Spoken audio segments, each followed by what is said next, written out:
Dimitry Orlov contract talks and the stadium game tomorrow. Next on Locked On Caps.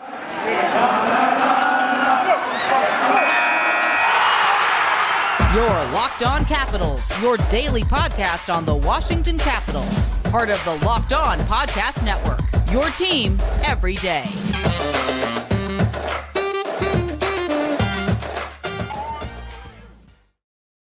Well, hello and welcome into this edition of Locked On Capitals. I'm so glad you decided to join me today. As always, this podcast is free and available on all the major platforms, and I want to thank you for making this your first listen or view of the day. Yes, this podcast is also available in video form, so head on over to YouTube and check it out. My name is Dan Holme. You can find me on Twitter. It's at DanCaps218. You can find the show on Twitter. It's at Locked On Caps. Today's episode is brought to you by FanDuel Sportsbook, official sportsbook of Locked On. Make every moment more. Visit fanduel.com/Locked On today to get started. So in this edition of Locked On Capitals, we talk about the latest with the contract talks for Dimitry Orlov. Yes, we know that every blue liner in the Capitals is due for a new contract that's on the blue line, except for John Carlson. Some interesting questions, suffices to say. So we'll talk about that in the show with the latest with Dimitry Orlov's contract. Then we will talk about trade rumors. It is an interesting time of the year to be a fan of the NHL is, all the different names that are swirling around. And what would this team be like with this guy on the team and that guy? And any of those players destined to come to the Capitals? We'll talk about that in the show. And then to close out the show, we will talk about the Stadium Series game tomorrow in Carolina. But just to get it going here, talking about Dimitry Orlov, a guy that is just one of the ultimate blue liners out there, in my opinion, a good two-way defenseman. So he's a good defender, of course, but he also has an offensive scoring touch to him and just a big, strong guy out there too, as well. So it's not easy to push him off the puck. And he can hold his own out on the ice. Some of the defenders out there, you can see that, especially if they have a smaller frame, sometimes it's easy to push them around. Not the case for Dimitry Orlov, and he has been a steady force his entire tenure on this team. So the story I'm going to talk about next is from Pierre Lebrun. He was talking about contract talks and kind of what's going on with the latest with Dimitry Orlov. It seems to me that term is the big sticking point with his contract. And ultimately, if the two sides can come together as far as the term and the length of his contract, is it going to be possible?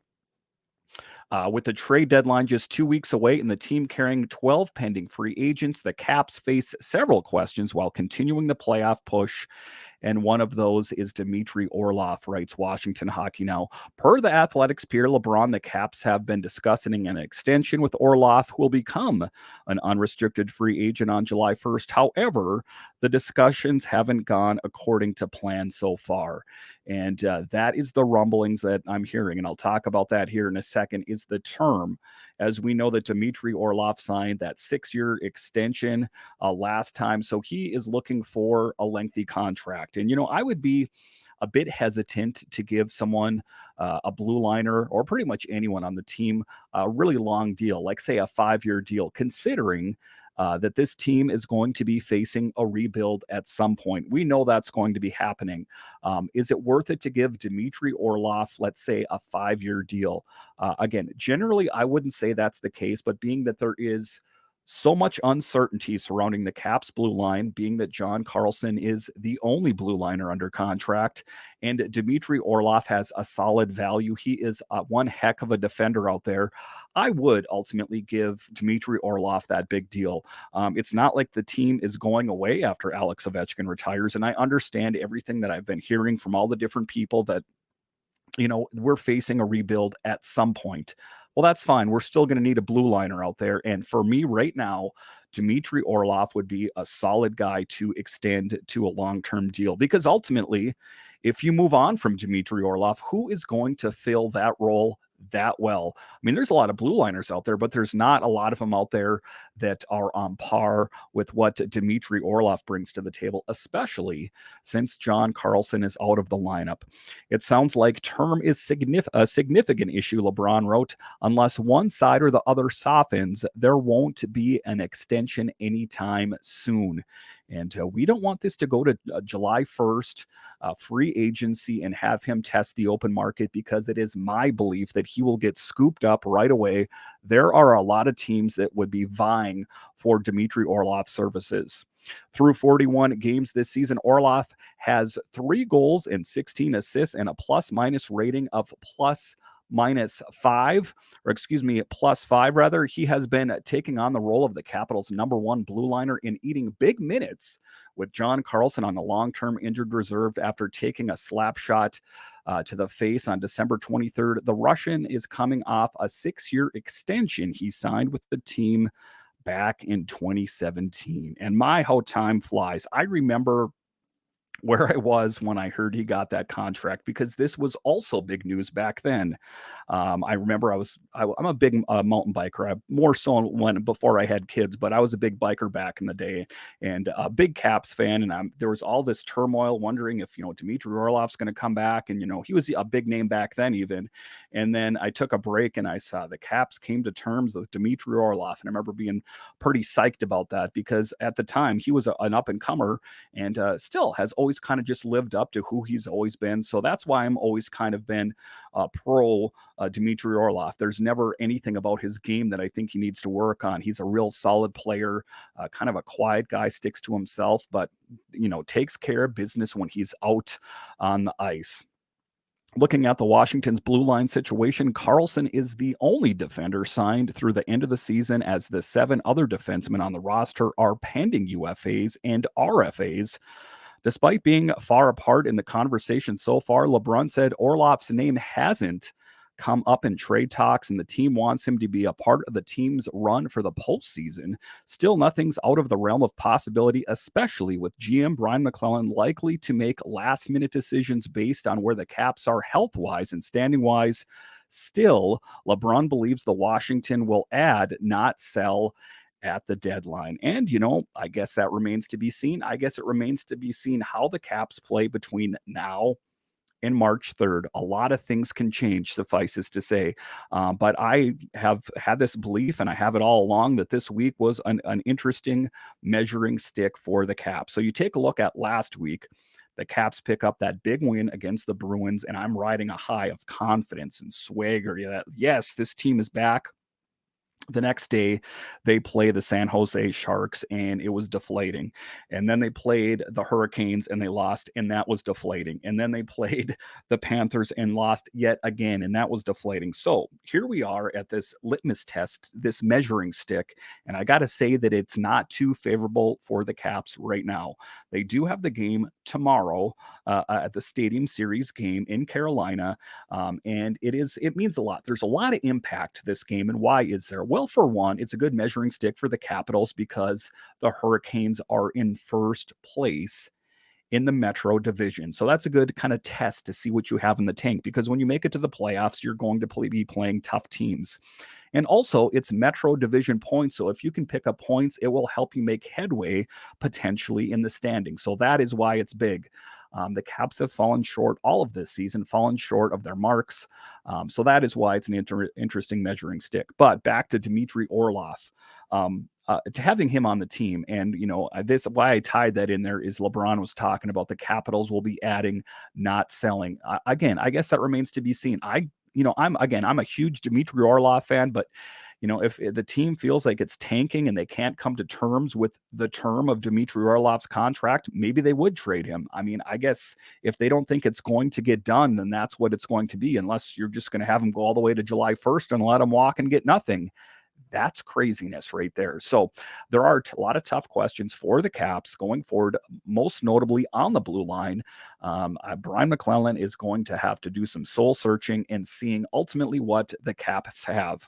So also in the Athletic, they were talking about could the Caps sell Dimitry Orlov? The Caps have had contract talks with pending UFA Dimitry Orlov, but it sounds like term is a significant issue. The 31-year-old top four defenseman is in the last year of a 6-year deal carrying a $5.1 million average annual value. I haven't heard his name mentioned anywhere in trade talks, but I also think Caps GM Brian Maclellan is closely assessing his team leading up to March 3rd and will make his buying selling decision based on where the team is in the standings and how it's trending. Are they a team headed in the right direction? You don't want to ask that question. Are they finally healthy, or should they listen last minute on a guy like Orlov if it looks like they're a first round fodder? Again, that I just talked about that. So that's interesting. We're in lockstep there. Tough call. I'm not sure it will be much easier on March 3rd either. Right now, I think the Caps would rather add. They have battled through injury adversity to be where they are with a chance to make the playoffs. Still, if Columbus is successful in its bid to get a first-round pick plus another asset for pending UFA Vladislav Garakov, I would imagine the bar would be tangible higher for a guy like Orlov. So it is an interesting position for the Caps to be in, being that Dimitry Orlov has great value. Is he going to give the Capitals any kind of home team discount? Perhaps on the money side of things, but not on the term. It seems like he wants to be locked, up in the long term on whatever team he plays on. And he has earned that right. He has been a steady force in the NHL and the Capitals in particular. There are other intangibles. Will he stay on this team because his fellow countryman Alex Ovechkin is here, Evgeny Kuznetsov, that kind of thing? There's got to be a certain bond on that level as well. But ultimately, I don't think that would be enough to sway him about not leaving a team. But it is interesting going forward. Ultimately, I am pro Dimitry Orlov. I would love to see him get a new deal. However, if it does appear that the Caps are far apart and his camp doesn't want to soften its demands, then I think a trade is the only option. And that is a really tough thing for me to say because, like I say, I've been a fan of his for quite some time.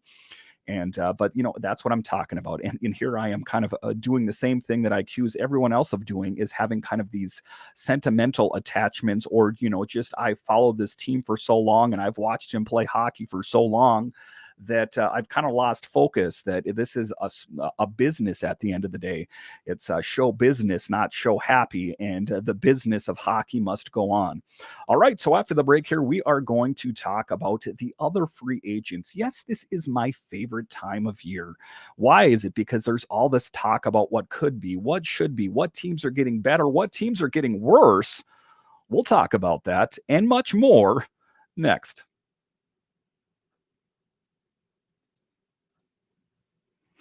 Looking for a delicious treat but don't want all the fat and calories? Then you got to try a Built Bar. We just got through the holidays, and I know my goal is to eat a little healthier this year.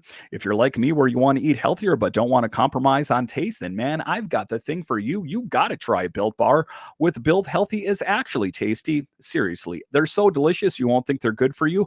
Perfect for your New Year's resolution. So what makes these things so good? They're covered in 100% real chocolate. And I've talked to you for the longest time about how you can buy these bars on built.com, but now you can get them at your local Walmart or Sam's Club. That's right. Head to your nearest Walmart today, walk to the pharmacy section and grab yourself a box of Built Bars. You can pick up a 4-bar box of cookies and cream, double chocolate, or coconut puffs. If you're close to Sam's Club, run in and grab a 13-bar box with our hit flavors, brownie batter, and churro. You can thank me later.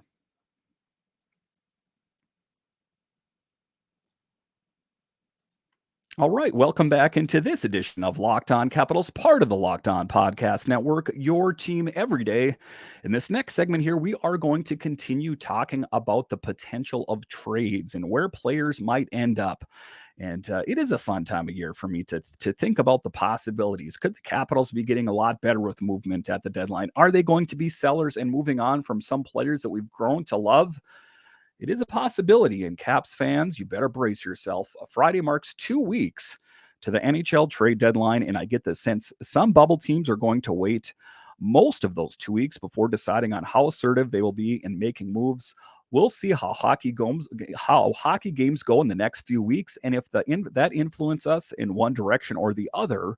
Kraken general manager Ron Francis told me last week this story in The Athletic. So it's not just the Capitals. There are a lot of questions for a lot of teams, these bubble teams, these teams on the fringe, that they're going to have to answer. Do they assess that they are going to be making a push? Are they one good player or two good players or a goalie away from being a contender?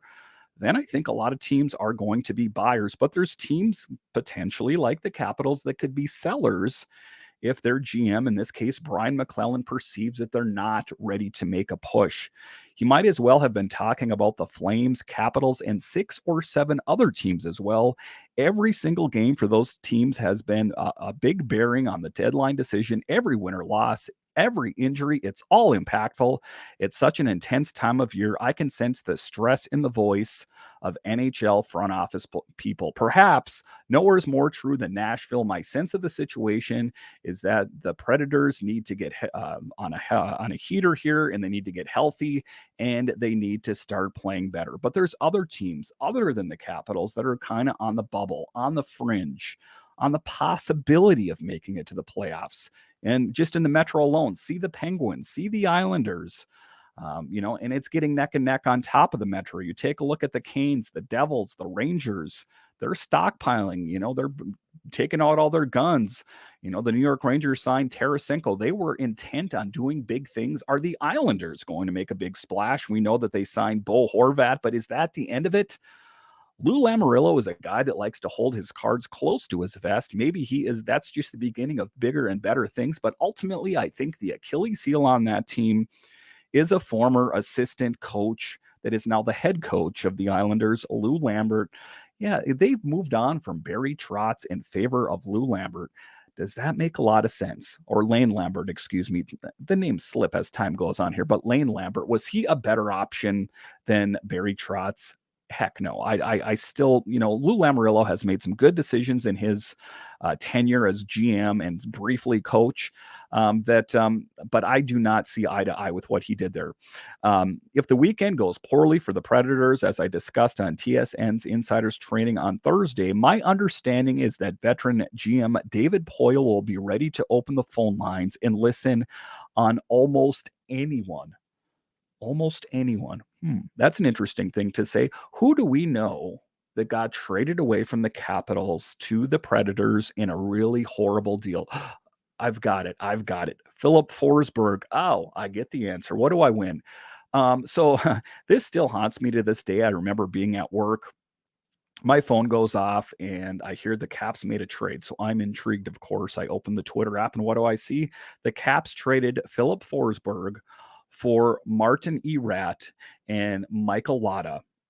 And I'm still baffled. And all these years later, I still can't believe that this happened. And I think that it was a horrible move by George McPhee. And I heard a lot of convoluted things that, there was an underlying health issue and all this different kind of stuff here. Wouldn't that be the greatest thing to make it right by bringing Philip Forsberg back to the Capitals? Is that ultimately going to be the case? Highly unlikely, I got to say, based on his contract. But what did he say in that piece there? That David Poile would be willing to listen to almost anyone. I would be willing to move some pieces to finally undo that wrong that was done to Philip Forsberg and the Caps fans. And I know I should get over it. That was years ago, and he's not even the same player anymore. And the interesting thing in the whole deal for the Capitals, that Michael Latta was the diamond in the rough there. Marty Erat was never anything for the Capitals. He was never really much of a player ever, maybe in his younger day, but he never really even jumped off the score sheet for the Caps. So I say that, I just should move on from that, but I'm having a little bit of a hard time. I just think to myself, wouldn't that be something if they could make that right again? So Matthias Ekholm, Matt Duchene, Ryan Johansson, Michael Granlund, Nito Niederreiter. If the Predators fall out, it's over the next week. I truly believe the team will be ready to listen on all those players and more. So I notice his name is not on that list, of course, because of his contract. But I would be ears for Matthias Ekholm, Matt Duchene, Nino Niederreiter. Those are all big names. Of course, the Caps could be better with them. But there are also, other big names out there, most notably Timo Meier. Where is he going to go? If you're a fan of the NHL in general and you listen to NHL radio or TSN, if you're up in Canada, you hear the name Timo Meier and Chikrin from Arizona Coyotes as all the time is where are they going to move? Where are they going to land? Timo Meier, one of the interesting dynamics in the chase for Timo Meier is how teams are approaching it differently. My sense is if the Devils end up with Meier, it's got to be with a player signed to an extension. But on the flip side, the Hurricanes are open-minded about that. They're okay acquiring Meier and not worrying about the contract in the here and now. Both the Devils and Hurricanes have been in regular contact with the Sharks over the past 2 weeks. We'll talk about stockpiling and showing your guns.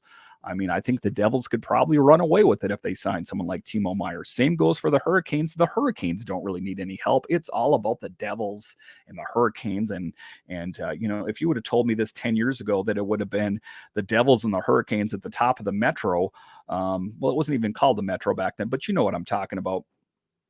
I would have laughed because that wouldn't have been the case. I understand that the Hurricanes have won a Stanley Cup somewhat recently, but they also were quite horrible for a few years there as well. In any event, I do think that there are a lot of Metro teams that are kind of showing their guns and they're like putting them on the table. Like, this is what we're going to do. What are you going to do? And the Capitals are still just sitting in the corner, drinking their beer, not really doing anything, kind of just a barfly. Kind of looking at the room and what's going on. But, and why aren't they making the big moves?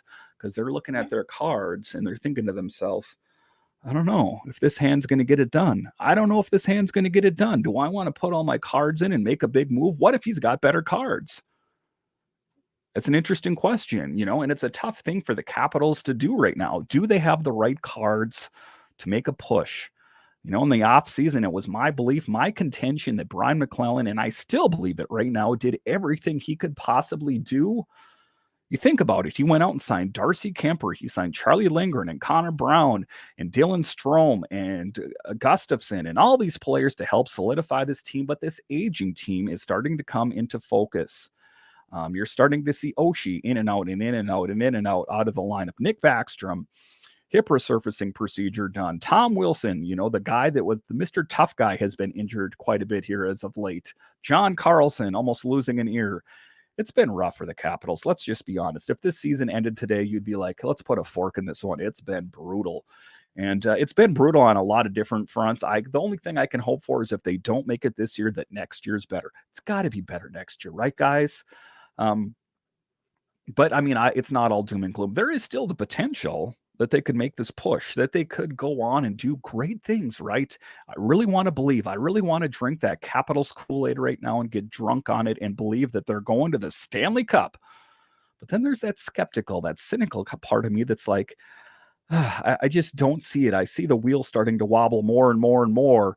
When the season started, it seems like they were going down the track in such a straight line. And then all of a sudden the injuries, the wheels started wobbling more. And they righted the ship in December, but then we come to January and the wheels wobbling again.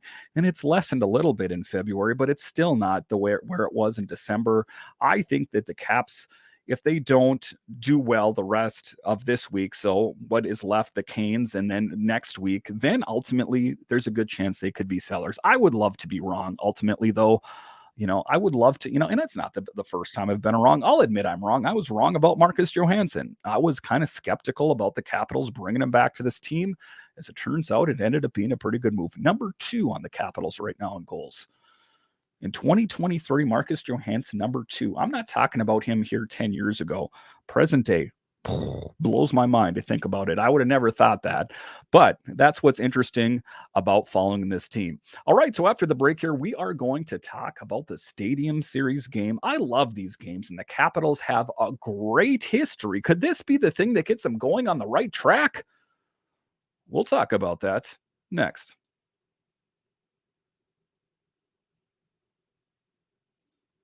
All right, welcome back into this edition of Locked On Capitals, part of the Locked On Podcast Network, your team every day.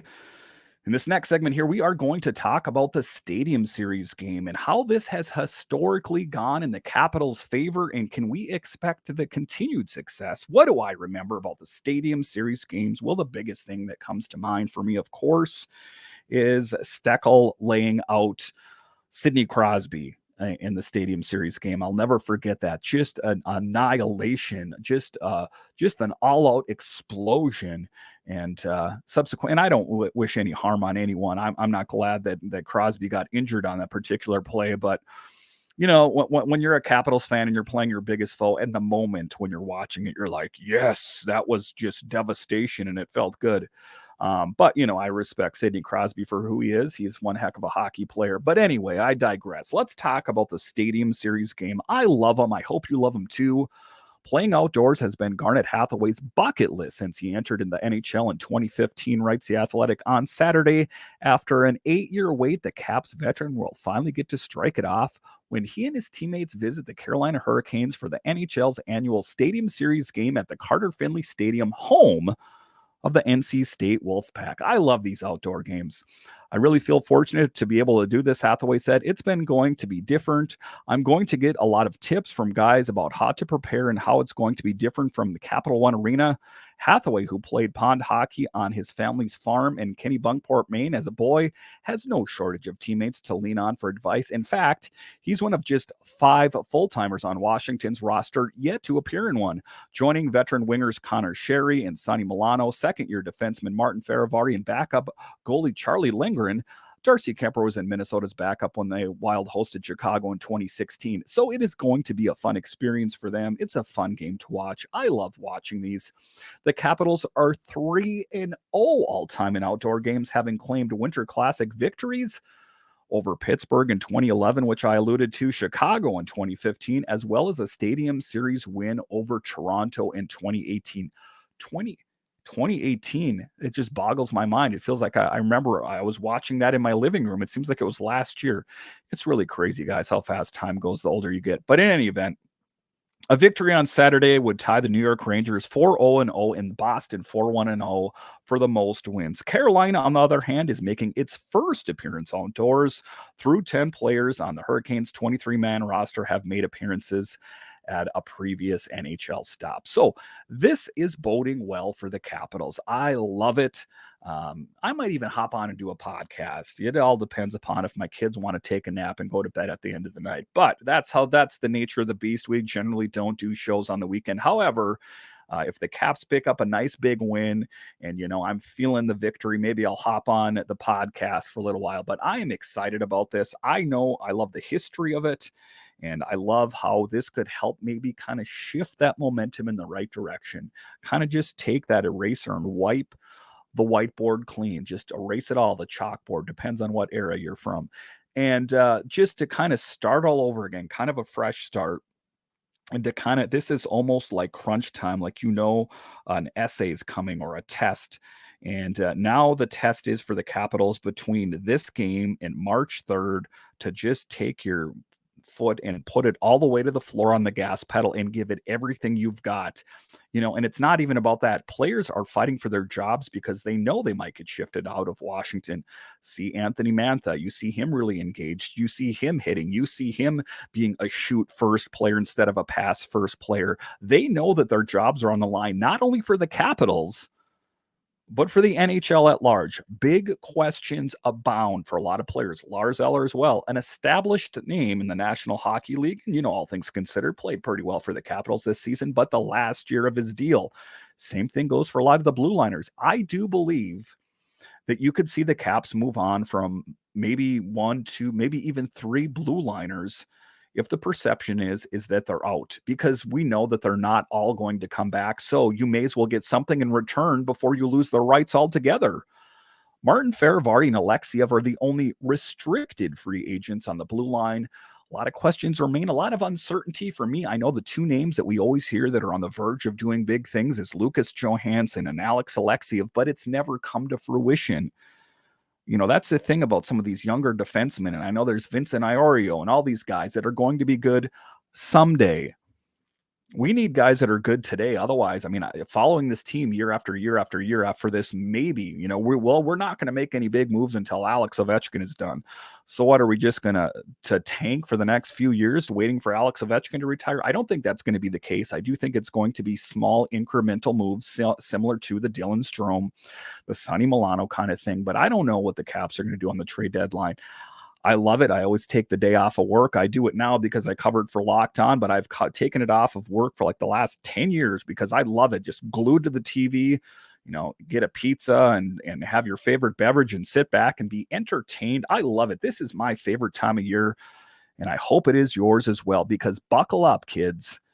It's going to be a wild ride till the end of the season. All right. Once again, I want to thank you for joining me on this edition of Locked On Capitals, part of the Locked On Podcast Network, your team every day. My name is Dan Holme, and I'll talk to you again next time.